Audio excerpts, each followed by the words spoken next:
Elektron ticarətin prioritet olduğu 21-ci əsrdə pulu nağd qaydada verməkdən çəkinin. Çünki pulu nağd qaydada, yəni əldən ələ vermək adətən iz qoymur. Məhkəmədə və istintaqda bu hərəkəti sübuta yetirmək çətin və bəzən mümkünsüz olur. Nağd ödənişin hüquqi riski bundan ibarətdir ki, Azərbaycan qanunvericiliyinə əsasən maddi vəsaitin ödənilməsini sübut etmək öhdəliyi onu iddia edən şəxsin üzərinə düşür. Yəni kimsə mən pul verdim deyirsə, o bunu sübuta yetirməlidir. Pulu nağd verdikdə bank çıxarışı, qəbz və ya hər hansı bir elektron sənəd olmadığı üçün rəsmi iz də olmur.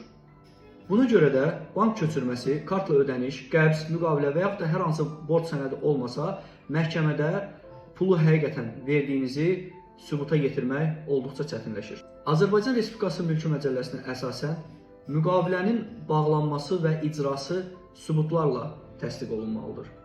Məhz bu səbəbdən pulu nağd versəniz, ancaq qarşı tərəfdən hər hansı bir sənəd almasanız, bunu sübuta yetirmək mümkün olmaya bilər. Nağd ödəniş zamanı qeyd etdiyim izlər olmasa, əməli sübut etmək çətin və bəzən mümkünsüzdür. 1. Bank köçürməsi və ya hər hansı ödəniş tapşırığı.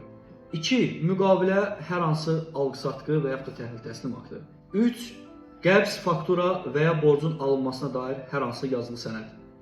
4. Kamera görüntüsü, yazılı şahid ifadələri və ya WhatsApp yazışmaları.